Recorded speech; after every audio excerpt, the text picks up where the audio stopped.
ओल हटत नाही. ती ओल जी आहे ती वापसा ओल असते आणि ती हटत नाही.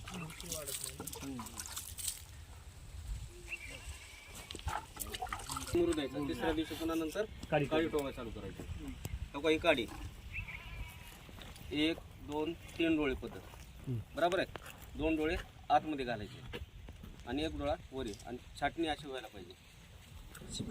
हां ही टोबाची अशी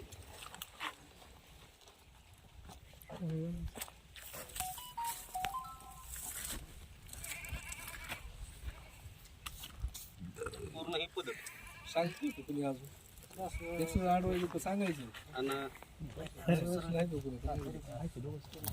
क्रॉस बी जमते तसं काही नाही. क्रॉस मार. काढायचं अंतर 4 बोट 3 बोट चालू. पाणी आणलं इकडे घ्या.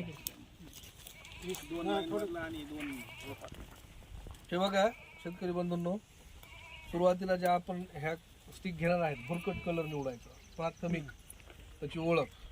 त्यानंतर आपल्याला त्या अशा रिकाम्या घांगाळ्यात किंवा टबमध्ये काय करायचं आहे, आपल्याला पहिलं पाणी घ्यायचं आहे.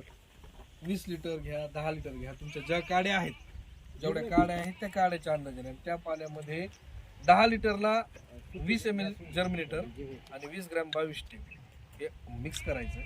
मिक्स करून आपल्याला हे जे काही डोळ्या काडी आहेत ह्या डोळा काडीत साधारणतः 1 तास त्याच्यामध्ये भिजत ठेवायचं. तासभर ठेवा, पूर्ण त्याच्यामध्ये अंश उतरू द्या आणि भिजत ठेवल्यानंतर आपल्याला काय करायचं, त्या सावलीला काढून घ्यायचं. त्याच्यातलं पाणी हडकलं की आपल्याला त्याची अशा पद्धतीने गादी वाफ्यावर लागवड करायची. 2 काड्या आहेत, त्या 2 काड्यामधलं अंतर 10 सेंटीमीटर आणि जी ओळ आहे ओळ त्या ओळीतलं अंतर 20 सेंटीमीटर ठेवा. साधारणतः अंदाजे आपण 2 काड्यामध्ये 2 बोट ठेवा आणि 2 लाईनमध्ये 4 बोट ठेवा. एवढं सेंटीमीटर कुणी ॲक्च्युअली शेतकरी घेत नाहीत, परंतु ही प्राथमिक माहिती आपल्याला असेल. 3 गेले पाहिजेत हा खाली. ह्याच्यात या ठिकाणी एकच गेलेला आहे, कारण छोटी काडी काढताना छोटी काढली ही साईज नाही पाहिजे, आपल्याला मोठी साईज पाहिजे. मागं जी काडी आहे त्याच्यामध्ये मोठी साईज काढा. हे बघा 1 2 आणि हे 3 इथपर्यंत हे खाली गेलं पाहिजे. आणि हा गॅप जो आहे हा बंद करायचा. हा गॅप बंद करायचा जेणेकरून आतमध्ये हवा गेली नाही पाहिजे. काडी वाढ हे हा बारकावा लक्षात दुकान पे